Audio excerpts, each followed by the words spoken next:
Beaucoup de personnes, y compris celles qui fréquentent des lieux de culte et se disent chrétiennes, ont des doutes quant à l'existence ou non de démons parmi nous.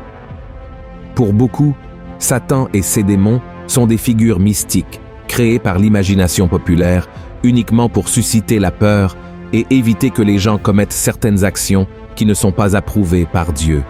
Mais ce n'est pas ce que dit la Bible. Selon les Écritures, le diable est plus réel que ce que l'on pourrait imaginer. Et c'est Pierre, l'un des disciples les plus proches de Jésus, qui nous l'assure. Lui qui a vu de près ce que Satan peut faire dans la vie des gens ici sur terre. Lisons ce qu'il a écrit. Soyez sobres, veillez. Votre adversaire, le diable, rôde comme un lion rugissant, cherchant qui il dévorera. Oui, frères et sœurs, Satan et ses démons existent et sont plus proches que nous pouvons l'imaginer. Mais ce sujet n'est pas souvent abordé parmi les chrétiens, peut-être parce qu'ils sont effrayants. Certaines personnes évitent le sujet, mais la vérité est que la Bible a beaucoup à dire sur ces créatures et sur le pouvoir qu'elles ont sur les gens. Et pour comprendre le pouvoir des démons, nous devons d'abord les connaître. Beaucoup de gens pensent qu'un démon est Satan lui-même, mais ce n'est pas vrai. Un démon est un ange déchu, tout comme Satan. Ce sont des entités spirituelles créées par Dieu, mais qui se sont rebellées et sont devenues une partie de l'armée de Satan. Voyons ce que Jude a écrit, qu'il a réservé pour le jugement du grand jour, enchaînés éternellement par les ténèbres, les anges qui n'ont pas gardé leur dignité, mais qui ont abandonné leur propre demeure. Dans ce passage, Jude fait référence aux anges qui se sont rebellés contre Dieu, c'est-à-dire aux démons. Ils sont accusés d'avoir abandonné le dessein pour lequel ils ont été créés. Environ un tiers d'entre eux a été expulsé du ciel aux côtés de Satan, qui a fait cela parce qu'il voulait avoir plus d'autorité que Dieu lui-même. Maintenant que nous savons qui sont les démons, découvrons leur pouvoir selon certains passages de la Bible. Mais avant de commencer, je tiens à vous demander de laisser un pouce levé, de vous abonner à ma chaîne et d'activer la cloche. Ainsi, vous recevrez les notifications de YouTube sur votre téléphone. Venez marcher avec moi tous les jours. Alors, allons-y. Premièrement, les démons peuvent entrer dans les animaux et les êtres humains. À la recherche de semer la peur, de provoquer des problèmes et de placer des pièges sur notre chemin pour nous renverser et nous éloigner de la présence de Dieu. Les démons peuvent également posséder les corps des êtres vivants. Dans Marc, chapitre 5, il y a un passage très clair à ce sujet. La Bible dit qu'après avoir chassé une légion de démons d'un homme, Jésus a permis à ces êtres d'entrer dans un troupeau de porcs qui se trouvait sur une colline près de cet endroit. Voyons ce qui est écrit.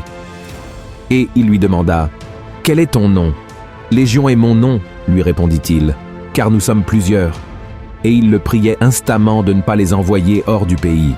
Il y avait là, vers la montagne, un grand troupeau de pourceaux qui paissaient. Et les démons le prièrent, disant, « Envoie-nous dans ces pourceaux, afin que nous entrions en eux. » Il le leur permit, et les esprits impurs sortirent, entrèrent dans les pourceaux, et le troupeau se précipita des pentes escarpées dans la mer. Il y en avait environ 2000, et ils se noyèrent dans la mer. Regardez cela, frères et sœurs. Dans ce verset, vous pouvez voir que, par la permission de Dieu, les démons peuvent également entrer dans les animaux, en plus de pouvoir les contrôler. Et, en outre, les démons entrent dans les corps des personnes. Voyons ce que l'Évangile selon Luc raconte sur la situation de Marie-Madeleine, qui était possédée par 7 démons. Ensuite, Jésus allait de ville en ville et de village en village, prêchant et annonçant la bonne nouvelle du royaume de Dieu. Les 12 étaient avec de lui et quelques femmes qui avaient été guéries d'esprits malins et de maladies. Marie, dite de Magdala, de laquelle étaient sortis 7 démons. Tout comme cela s'est produit dans ces 2 situations, l'ennemi continue d'avoir ce pouvoir. C'est pourquoi nous ne pouvons pas le sous-estimer. Au contraire, nous devons nous attacher au Seigneur, car rien n'arrive sans sa permission. Amen. Deuxièmement, les démons peuvent provoquer des maladies mentales. En réalité, peu de gens le savent, mais les démons peuvent causer, parmi tant de mauvaises choses, des maladies mentales chez les personnes. Et l'un des exemples les plus connus de ce pouvoir maléfique est également raconté dans Marc, chapitre 5, dans l'histoire de l'homme possédé de Gadara. Voyons ce qui est écrit.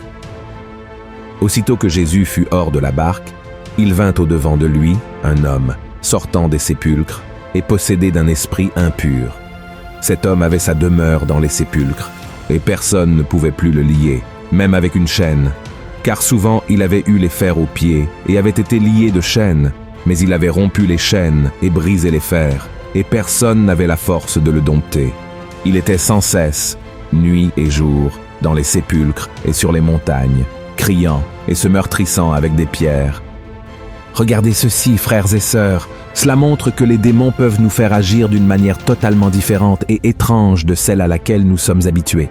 Et le livre de Matthieu nous montre également un autre exemple de cela. Voyons. Lorsqu'ils furent arrivés près de la foule, un homme vint se jeter à genoux devant Jésus et dit « Seigneur, aie pitié de mon fils, qui est lunatique et qui souffre cruellement. Il tombe souvent dans le feu et souvent dans l'eau. Je l'ai amené à tes disciples, et ils n'ont pas pu le guérir. Race incrédule et perverse, répondit Jésus. Jusque à quand serai-je avec vous? Jusque à quand vous supporterai-je? Amenez-le-moi ici. Jésus parla sévèrement au démon, qui sortit de lui, et l'enfant fut guéri à l'heure même. Mais frères, prêtez une grande attention à ce que je vais dire maintenant. Ce n'est pas parce que Satan et ses démons peuvent causer des troubles mentaux chez les gens que chaque personne souffrant d'un trouble psychologique est possédée. Cela n'a rien à voir. Ces personnes sont aimées par Dieu et protégées par lui. Malheureusement, certaines personnes interprètent ces passages bibliques de manière incorrecte et finissent par juger les personnes handicapées de manière très injuste. S'il vous plaît, ne faites pas cela, d'accord? Troisièmement, les démons peuvent provoquer des maladies physiques.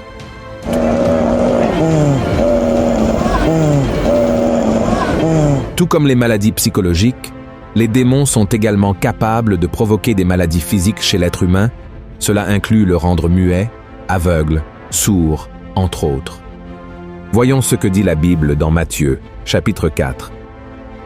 Comme il s'en allait, voici, on amena à Jésus un démoniaque muet. Le démon ayant été chassé, le muet parla. Et la foule étonnée disait « Jamais pareille chose ne s'est vue en Israël. » Maintenant, voyez ce qui est écrit dans Matthieu, chapitre 12. Alors on lui amena un démoniaque aveugle et muet, et il le guérit, de sorte que le muet parlait et voyait. Et la Bible relate également l'histoire d'une femme qui souffrait d'une déformation physique causée par un esprit malin. Voyons ce qui est écrit. Et voici, il y avait là une femme possédée d'un esprit qui la rendait infirme depuis 18 ans. Elle était courbée et ne pouvait pas du tout se redresser.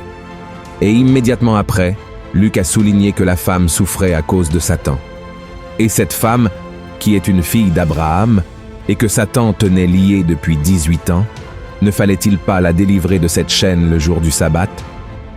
On peut comprendre, frères, comment les démons ont le pouvoir de nous humilier en nous causant des souffrances psychologiques presque physiques. Mais tout comme dans le cas des personnes ayant des troubles mentaux, nous ne pouvons pas dire que toute déficience physique est l'œuvre de l'ennemi. D'accord, souvenez-vous-en.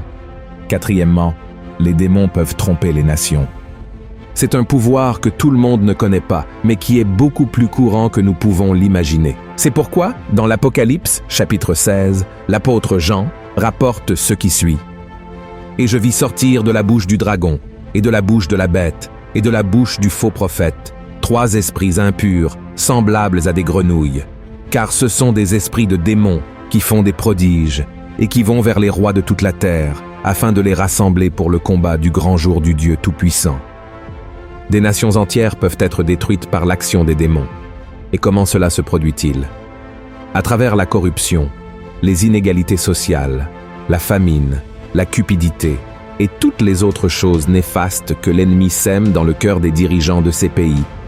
Il est important de savoir que les démons travailleront toujours ensemble pour atteindre leurs objectifs les plus importants. C'est pourquoi il est si important que nous prions pour notre pays et le remettions entre les mains de Dieu. C'est pourquoi la parole nous dit « Heureuse la nation dont l'Éternel est le Dieu. Heureux le peuple qu'il choisit pour son héritage. L'Éternel regarde du haut des cieux. Il voit tous les fils de l'homme. Du lieu de sa demeure, il observe tous les habitants de la terre. Lui qui forme leur cœur à tous, qui est attentif à toutes leurs actions. Ce n'est pas une grande armée qui sauve le roi, Ce n'est pas une grande force qui délivre le héros. Cinquièmement, les démons peuvent contrôler les incroyants. Beaucoup de gens qui n'ont pas vraiment remis leur vie à Jésus ne se préoccupent pas de l'existence des démons, simplement parce qu'ils ne croient pas en l'existence d'un monde spirituel qui influence notre existence ici sur Terre. Cependant, la Bible nous donne l'exemple d'incroyants qui ont été affectés et même utilisés par des démons. Voyons ce qui est écrit dans Actes, chapitre 19.